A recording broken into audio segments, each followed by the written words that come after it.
The parasocial relationships that people have with maybe like influencers online or like maybe some of their favorite content creators, I think it creates this false sense of closeness that does not really exist. And I think people maybe feel so like, oh, I'm keeping up with friends online, that it like lulls them into like not actually having to create that offline, right? Because if you get so much energy and like it feels like you're keeping up with friends, I think you can get tricked into thinking that I have like an active social life, or like that I am a part of a community or a part of some system. I think sometimes when people sit down and are quiet with themselves, they realize, oh, like I don't have anybody that I can call necessarily if like stuff hits the fan or if I'm really struggling. For those of you who are somehow unfamiliar, this is the indomitable Dr. Joy Harden-Rapp, Indomitable. author of Okay, we love a book moment. of Sisterhood Heals, because you know the first thing I went through is the breakup book, because Oh, I always have it like forward of mine. It's uh-huh. on my desk. My clients, Okay. you're like, okay now, Might and I need a use new it now for reissue. friendship breakups as well as for Okay. romantic breakups. So I'm just Ooh, saying, like, love that. Love there are it. things that are had here. And if you have not had the joy of the both of us having a conversation, you need to go check out Therapy for Black Girls. Yeah. There are a couple of conversations that, I mean, the last Several. was about like, Becoming a shoot, therapist, I think, right? yes. Mm-hmm. And then there was the during COVID thing with the whole let's talk Insecure. insecure. Yes, yes, yes. We got plenty of I episodes for you remember to that check came out. up off of a text. Like I Yes. sent you a text. I was just like, Are we going to talk about no. this? And I was like, when are you free? Let us discuss. But I like to start off these with a quick feelings check-in, just about how you're feeling about having the conversation, like what's coming up. So Oh, okay. you're in the Feelings start. chart. Let's see. Okay, my eyesight is not great, so I feel like this is like the eye doctor chart almost. Um, let's see. I am feeling optimistic. Ooh, Yes, I got optimistic. what's feeding the optimism? Just because I'm really excited to chat with you and excited to kind of see this new journey for you, really kind of explode. I know you have talked about the podcast for a very long time, and so I'm very excited that it is finally here. It's one of those things that you talk about but don't do. Right, but we're doing it now. Yes, got there finally. Mhm. So you know that we are talking mental health, and I like I consider in my mind, you are one of like the people that I think of when I think about like what's going on in pop culture, but Mm. also what's going on like social media wise. Mhm. It feels like you're always there. Even if you're not always there, you're at least in the I'm know. connected in some way, right? Yes, Yeah. you got tea. It's Yes. tea always. So it made me wonder like, how are you seeing like this connection between social media, beauty politics, and power dynamics? Ooh, what a connection. Okay, so social media, beauty politics, and what was the third one? Power Uh, dynamics. Power dynamics, yeah. Yes. So it feels like social media has been both a gift and a curse in a Ooh, lot of ways, right? So I think it is a gift in that it has introduced us to so many different kinds of people from all walks of life, people from all over the world. And so I think it has allowed us to really just expand our worldview in a lot of ways, and that we kind of get to know people from different walks of life. And so I think that there's a real beauty in that. mhm, I also think, though, the curse of it is that we do get to see so many other people.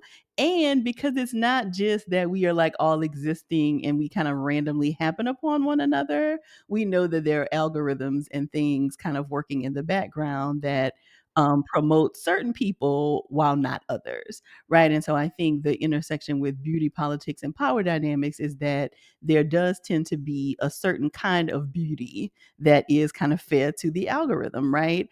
mm, In more prominent ways that lends itself to maybe greater like financial opportunities. And I think it also like makes it so that there's more comparison. Like if I don't look like this, if my hair doesn't look like this, if I don't have this skin tone, if I don't do my makeup in this way. And so I think that it has introduced just more comparison and more kind of making people or giving more fodder for people to feel bad about themselves, which I think is the curse of it. Ooh. I mean, it sounds like you said psychological strain. Pretty much, But pretty much. and like Yes. moving into like maybe imitation? Yes, absolutely. I mean, and I do think, it's so interesting, like the kinds of conversations we are having, and I'm sure you're having with your clients, like the kinds of conversations we're having today, the words didn't even exist 10 years ago, right? Like all of the conversations that we're having around, do your friends engage with your posts on Instagram? What does this mean about your friendship? Do you and your partner follow one another? When do you hard launch your partner onto social media? Like all of that didn't even exist like 10 years ago, It right? doesn't even exist And in my so house. when you think about psychological strain, like there are all of these other stressors that now exist because of the social media landscape. So are people living in life or are they living for the gram?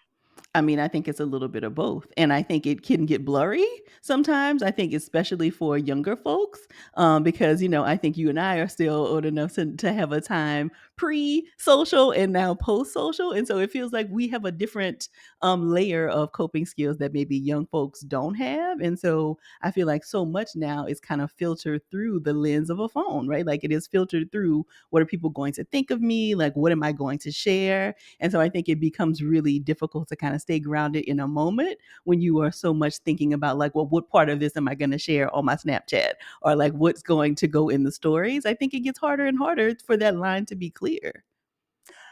I mean, you said it, right? There was definitely the time before social media, and like sometimes I'm not gonna lie, sometimes there's nostalgia for it.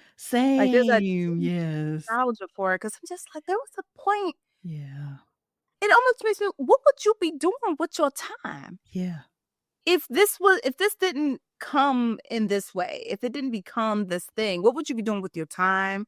How might you decorate your house? Mm. What foods would you be interested in eating? So I definitely see what you're saying. Like there's the good part where it's like, oh, it's connection, it's many ideas. I am learning how to better care for my plants. That's this mist right here is the humidifier going for the plants because somebody was like, See. they're used to a more naturally moist environment and my house be dry. So I was just like, she got me thinking. Meanwhile, some of the conversations that I see are so reductive. And it made me wonder, like I know what I see as a therapist, but I feel like you talk to a whole lot of people. So it makes me wonder what you're seeing. Specifically, like, do you feel like we're being conditioned, um, subconsciously or not, toward a certain type of beauty and lifestyle Oh or yeah. lifestyle? Yeah, I would definitely say so. And again, I think a lot of that is this algorithm, right? Like this idea that if you kind of like or engage with certain kinds of things, then you keep getting shown that kind of thing. And so I think if you're Yeah. not careful, you don't realize that, like, oh, this is not the only way. Like your house doesn't have to be sad beige, right? Like it could be a colorful pink wall, right? Or your beautiful blue background. Like there are lots of different ways that we can kind of show up in our homes because we're using that as an example. But again, I think when you kind of engage in your algorithm, you begin to see more and more of that thing that it looks like you already like. And so Mm, again, I think if you are not clear about your own kind of sense of taste and your own kind of work ethic and your own, like really just your own vantage point, it can be really easy for all of these other outside places to inform what is taste and what is beauty. that part. If you don't know you, all of them will inform you. Yes. And I wonder if people are even engaged in any sense of choice, even when they're looking at all the options. I wonder if they see them as options or if they see them as prescriptive. Like, are these options or must you do this in order for you to be considered someone in the know? Like Mhm. a little while ago, there was this trend on TikTok because that's where I spend most of my time, where they were taking IKEA bookshelves and turning them into closet things. And everybody was showing you Hmm. how they did it. Okay. Like, oh, how we get these things together. And I was just like, well, why? Right? Like, it's one thing for you to be talking about a hack or something like that, but it's like everybody suddenly was doing it. Everybody had to have these bedrooms that were being converted into closet spaces, complete with floor-length mirrors Mm. and a chest of drawers and a little island thingy at the middle and comfortable seating while you, I don't know, do things. Shoes on display and on parade. And it did make me wonder, like, is this something that you wanted or something that you felt like you needed to show in order to have content? Mm. Well, that now you're introducing a whole new. Oh gosh, when you put it like that, I feel like social media feels so dystopian. But I also think, Dr. Oriowo, we cannot divorce what is happening in the social media landscape from what is happening in the larger culture. And I think that so much of this is just people grasping for joy wherever they can find it, right? Like so many things feel so awful and they have for a very long time. And so I think when people see things like that that feel very in my control, right? Like I have control over whether I go to IKEA and get these bookshelves and paint them and like do this beautiful thing. And I don't have control over much else, right? Like politics feels out of control, wars. I mean, just health insurance, like everything feels, I think, so big to a lot of people. And, we're still kind of dealing with the pandemic, right? Mm, And so, I think just so much has been so awful that people are looking for any little glimpses of joy. And I think social media often offers that in very bite sized pieces. But the part mm, around like the content, I also think that like social media has reduced everybody to feel like they have to be content creators, right? Like it really feels like we have moved away from like sharing parts of our lives with like people we know or whatever, and now we are all content creators, right? Like now we're all consuming, we are all sharing things to be consumed by other people, whether that is like giving us some kind of financial gain or not. Like it definitely feels like that is the hope for a lot of people, is that there's some way to like monetize what you're sharing on social. And it feels harder and harder to find, I think, pockets of people who are just sharing, just, for the sake of sharing. Meanwhile, you do this delicious job of almost separating the two. It's like, yes, there is content, but it doesn't seem like content necessarily about you as much as it's about what you know, which feels like a completely like it sounds like different thing. It's like Hmm. that's different shit. Well, I think it feels a little easier. One, I don't love being on camera, and I don't love, like, I feel like, again, That's my you. training, I think our training, again, and when I was trained, I think my kind of background is very much of background and like being a blank slate in a lot of ways, right? Like, like you know more about your clients than they know about you, right? And so I feel like I bring Oh, some of that psychologist training into the work that I do on social. But I also feel like because I host the podcast, like that is the content. And so I don't feel like I need to be the content. I feel like I just need to tell you about the content that I've already made, or like some resources that we already have through mm, Therapy for Black Girls. And so I feel like I have an easier out probably than a lot of other people, because I have like separate content that kind of can stand for itself. completely understood. Because I also I feel separate from whatever content. It's about a concept. Mm-hmm. Like, yes, it's told in the way that I tell things. Right. And yes, I'm on camera, but it ain't about my life per se. I mean, yeah, I'm just not sharing, I guess, the intimate details of my life. And I think part of it is because I'm just like, oh, this is not a democracy. Mm-hmm. My Like, this life is is not a mine. democracy. There's no vote. I'm Right. gonna do what I'm gonna do. And you don't even have to like it because you don't even live here. Yeah. We Yeah. we don't you're not sharing space. I'm like, we may share a kiki online, but it's online, friend. Yeah. Like, But again, I think that so much of the way that you're able to manage that is because you have a reference point of pre and post social.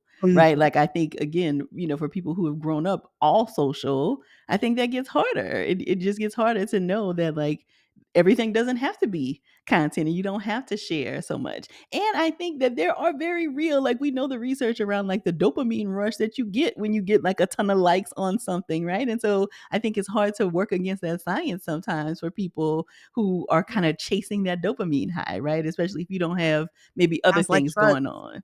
Right. It very Mhm. much is. It very much Sounds is. like drugs. Mhm. So then,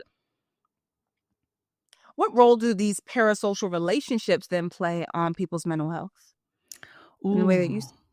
So I think it can the parasocial relationships that people have with maybe like influencers online or like maybe some of their favorite content creators, I think it creates this false sense of closeness that does Mm. not really exist.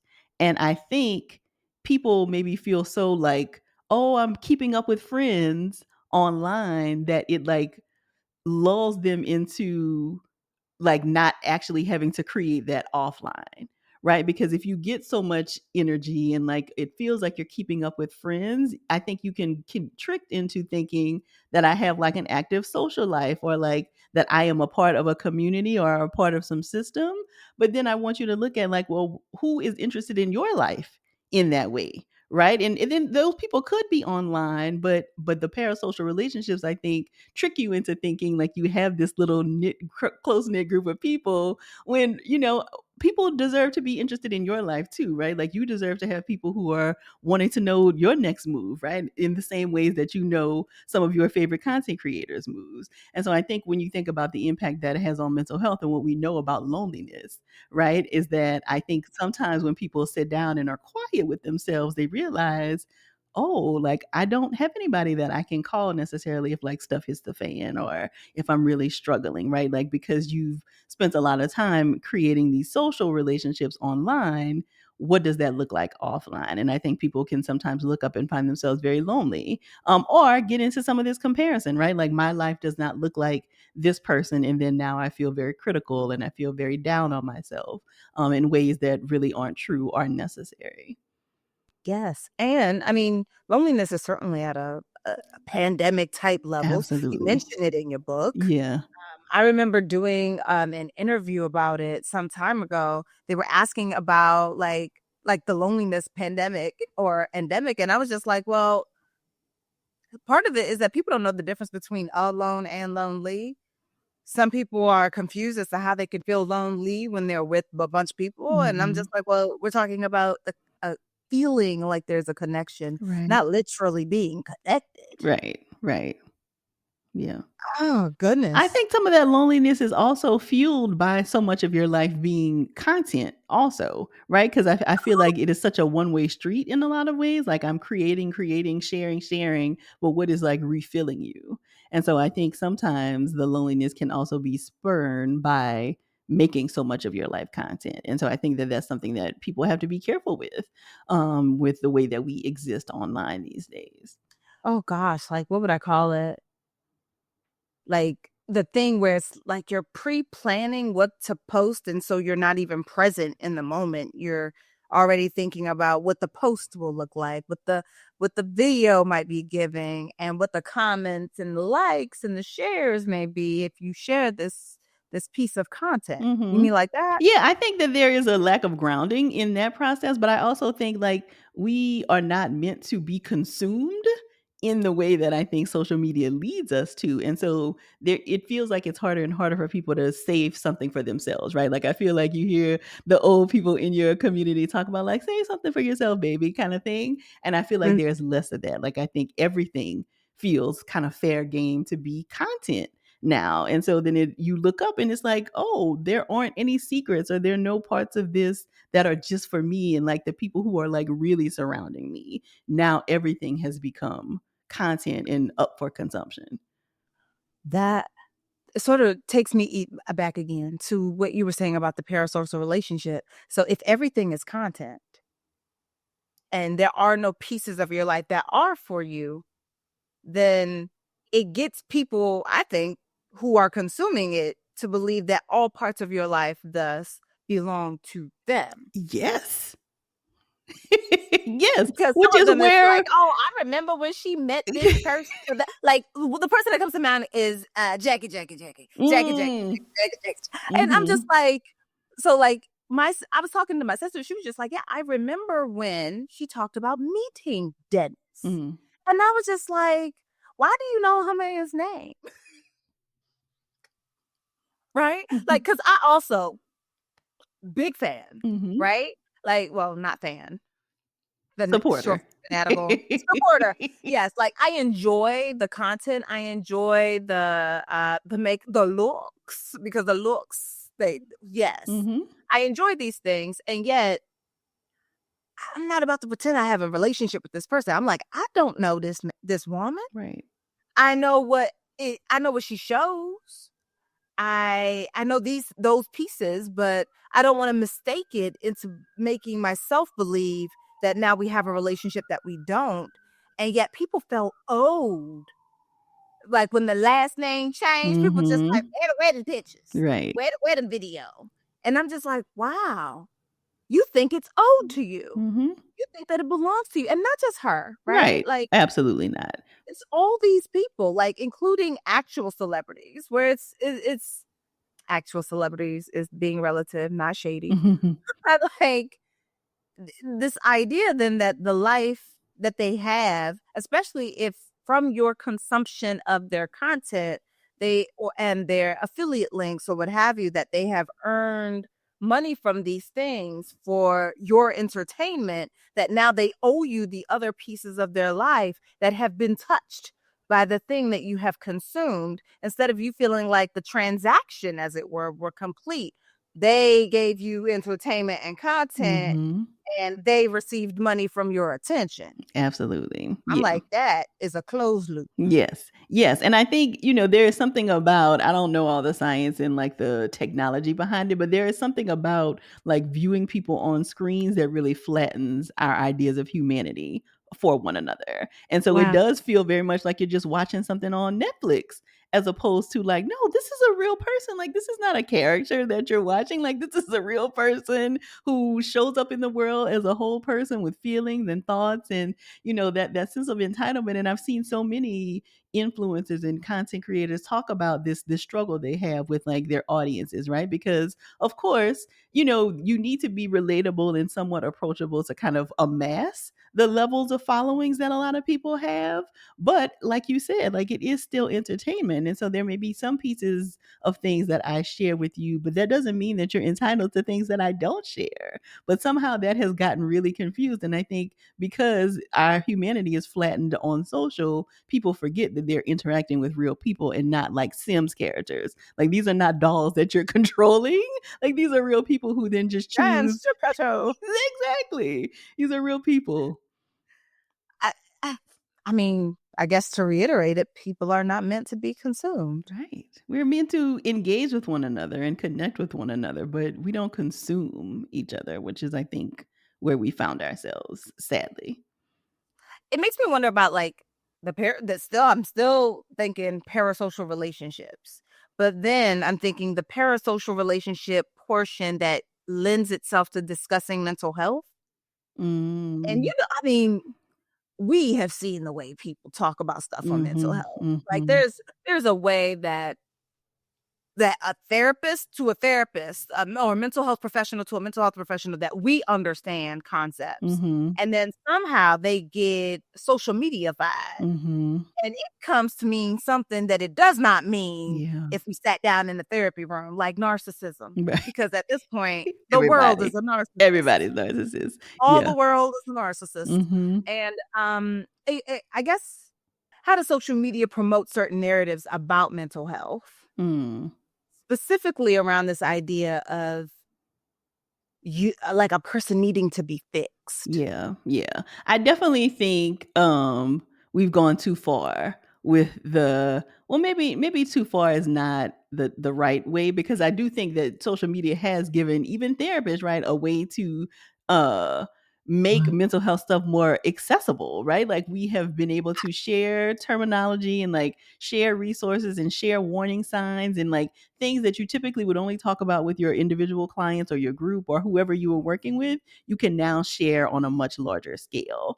I think the part though that is missed is that in one-on-one or in a group, there's an ability for follow-up, right? Like there is a fuller picture of a person's story. We've done an intake, like there's ongoing conversation and discussion. That doesn't actually happen on social. And so when you see someone talk about something like, oh, here are some of the signs of a narcissistic personality disorder, that doesn't mean then that you then start picking apart yourself and all the relationships in your life and say, oh, this is what you have, right? Like that happens in the context of a relationship with a mental health professional. And so I think the goal, the attempt, I think for a lot of mental health professionals is to kind of give people information that they can then take to a mental health professional or, like if you want to read more about this. But I think people are so eager to kind of put labels on things.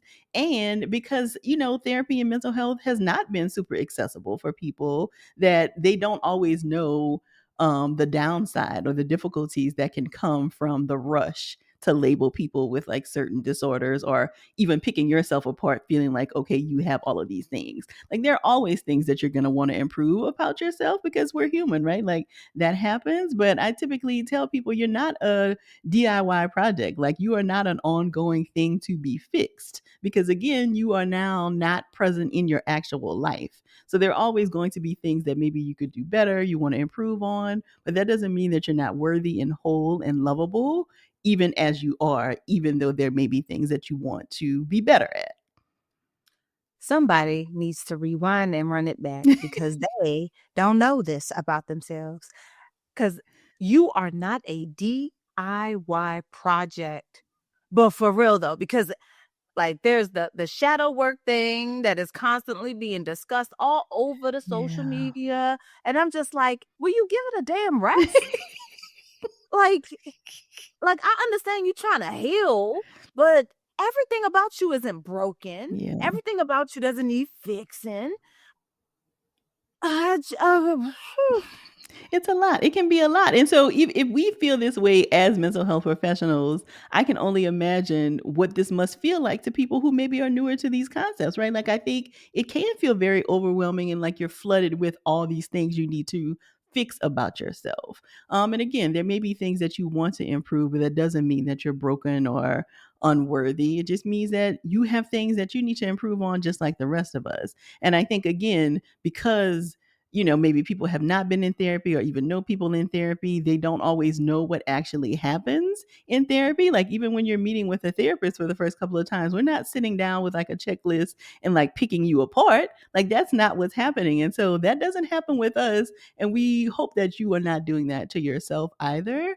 But because maybe people don't have that experience, it can kind of feel like, okay, here's the checklist of things. I feel like I have these things or somebody in my life does. And so they need to go work on this or I need to work on this. When again, therapy happens in the context of a relationship. Like over time, you are working with somebody to maybe improve and see how this shows up in your life. So just picking yourself apart is not going to be helpful and is likely not going to get you any closer to whatever the goal is you have for yourself. I even wonder if the goal is a goal that they have for themselves or a goal that somebody set for them based off a video that they watched on social media. Very I possible. think that people forget that there is that piece of like the wholeness of a person, the wholeness of the story, and that when someone is speaking to you, it is a portion of the story. It is not the whole thing. I think that when you get used to seeing life in like 90-second clips Yeah. or in 3-minute segments or even 10-minute segments, I think it can be easy to forget that the fullness of like they weren't paused and then you push play, right? Like Yeah. that's how it works. That's your experience because that's your thumb, that's your finger. Mm-hmm. But that's not that is not how it went. Like funnily enough, this piece of the conversation about the mental health portion, Mm-hmm. for me, it sort of goes back to the beauty politics portion that we were talking about, like the algorithm pushing certain looks. And Mm-hmm. about the algorithm pushing certain ideas or ideals about mental health in a same or a similar fashion. Now, I had not actually thought about that, but it makes sense, right? I mean, and I think maybe that is why we've seen stuff like narcissism blow up in the way that we have, because I think narcissism feels like an easy catch-all for like all of the bad relationships we've had in our lives, right? Like people are just jerks and like ridiculous. Like that could be the end of the story. They don't necessarily have to be narcissistic. But because posts like that get so much engagement and like, oh, I think this is my ex, or oh, my dad does this, or my mom does this, like then the algorithm makes it so that that is what's popular, right? And so then you're seeing more and more content about narcissism. I actually had not thought about that, but that makes a lot of sense why we see certain things kind of take off in that way. Gaslighting is the other one, right? Like that feels like a close cousin to the narcissism conversation. And I think because they feel easy enough, right? Like I think the criteria for narcissistic personality disorder feel very much like, oh, a jerk of a boyfriend could have been all of these things. But again, it robs the extra context and the history and all of the things we are doing as a mental health professional to say whether somebody actually meets criteria for this. But it looks like an easy enough checklist, and you're like, I can hold on to this, right? Like this feels like something I can grasp and do something with. People don't even know how small of the population is It's so actually small. It's so diagnosed with small. narcissism, So which means small. that your chances of having met somebody is like 1 in 100. Yeah. Very small. Now, traits, of course, right? Like, I think a lot of us probably have qualities that We all could be got a matched. sprinkler. Hey, just Exactly. Yeah. Yeah. but the way that we like when you say gaslighting, it made me wonder like how often we say a term, don't know a term, and then even as mental health professionals may use a term that everybody else is already using Mhm. because it's the one that they are familiar with. Yeah. And I try not to, I'm like, how do I like how to go back and forth between the practice of being a therapist who knows what this thing actually means or Mhm. being studied and the scholarship of what this thing means, how it looks, what it shows up like versus the everyday nomenclature use Mhm. of the word. Because I'm like, gaslighting is not this person lied to you. Yeah. It's just a That's called lie. a lie. It's just a lie. And that's awful enough. The other thing I think that happens is that people are in such despair and like, or maybe so feel like the feelings are so big that a lie doesn't feel big enough to capture what must be happening to me. And so this has to be gaslighting because that feels like a bigger, that's the big joker, right? And so it can't just be a lie, but it could actually just be a lie. And your feelings are not any less valid and it is not any less awful what happened to you because it's not actually gaslighting. But I think, again, this is people's attempt to maybe convey the extremity of how they actually feel. And again, when you are in session with somebody, right, one-on-one or group or whatever a clinical setting is, we can talk about it and we can use different words and you can say like, oh, tell me more about what that felt like or give me some examples. But you can't do that online. You should not be doing that online as a clinician, right? Because we know that's not actually a practice space. And so I think, again, a lot of that is missed because you are not able to capture the fullness of the story in a Instagram comment section. When we see a certain thing from the algorithm, right? Like they are showing us thin body, light, long head looks, Mm-hmm. right? Like, okay, so you got the whatever we want to call this aesthetic, right? Like, I don't know what to call it because I don't think I've seen it in nature. I'm only seeing it online. So not in nature. I'm gonna get my but like this sort of like online look, this online way of being, the point where people are even apologizing for how they look on camera if they did not become camera ready. Mm. And I'm just like, I don't understand why you're apologizing. You could have just not hit record. Like Good option. if it's that deep, you just didn't need to hit record. You could have moved on with your day. Mm-hmm. But regardless, like, so we have this look that is being pushed. And regardless of whether or not the look is meant for you to create, a lot of people end up recreating it. They become you're influenced, Mm-hmm. right? Like I am influenced on like this highlighter, right? Like I seen Jackie. I seen she said how to do it, and I was just like, I could do oh, that. I could do that Mm-hmm. using the ugliest face possible, Mm-hmm. right? But like I was like, oh, I've been influenced. At least on how to put on the highlighter I already have. I didn't go buy none. I just Mm-hmm. used what I had in the house. So like influence. And now the makeup look looks like the look that social media has told me that, hey, this is the one for a girl who looks like you Mm-hmm. know, Dr. You to be doing. And yet, because social media is also in a sense requiring us to seek attention and validation from the other, are we being incentivized to be more narcissistic? I mean, probably, right? Like we are all running our own little TV shows, right? Like, especially if you are monetized in some way from what you share on social, right? Like, I think some people, might just enjoy it or whatever. But I think if you realize that there is a financial benefit to you being able to share and like influence and do those kinds of things, you are very clearly incentivized to continue to show up and like let people consume different parts of your life or different skills that you have.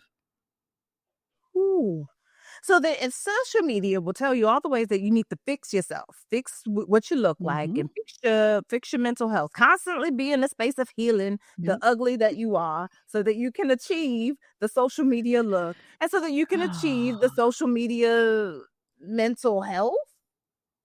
I'm assuming this is all then sort of giving us the gift of struggle when we're not in the online space. Oh, absolutely. I think then you forget that you're not actually still on social. Like, do you ever really feel off, so to speak, right? Like, because again, I think for people who are content creators, like you're kind of thinking all the time. And I think, again, it depends on what the content creation is about, right? Like, if you are a mechanic and you are showing how to change a flat tire, like, I feel like that is more boundaried and more contained. But when so much of it is maybe lifestyle, right? So you're talking about makeup, you're talking about how I decorate my home, like you're sharing parts of your life. I think it gets harder to know when you are not in content creator mode. And so then it does have an impact on your mental health. And I do think, when you put it that way, right, like it's constantly telling us we're ugly, constantly telling us our homes are not enough, we don't have the greatest friends, like all of these things, it does begin to make you feel really bad about yourself. And, I think it is really important for people to know, and they probably heard this before, but I'll say it again because maybe you haven't. There are people who are hired by the Metas, Googles of the world, and their whole job is to make sure that we spend as much time on these platforms, right? So some of the same people who do design and architecture for places like casinos, so that it makes it so that you don't leave, you want to kind of keep getting some of these dopamine rushes, those are some of the same people that are on the payrolls of these companies. And so it is designed for us to have a difficult time leaving. And so it is not by surprise. And so I think it's also important that we give ourselves grace, that we have found ourselves here. Like we really were lured into this in a lot of ways. And there's a lot of money and a lot of effort and a lot of, finances being spent to make sure that we all kind of feel like we are in this fishbowl and that we have to, be sharing.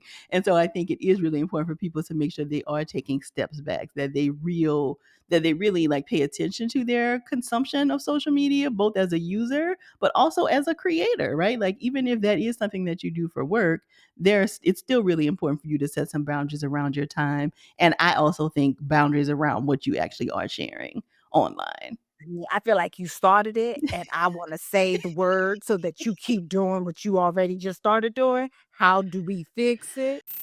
Something Yeah. else to fix, right? Now we're talking about yet another thing that we got to fix, adding to the list of all the ways we are broken. Always in the cycle. Always in the cycle. Yes, but I think it's so much of it is automatic, right? Like they talk about it like this endless scroll. And, like, again, we are incentivized to stay there for as long as possible.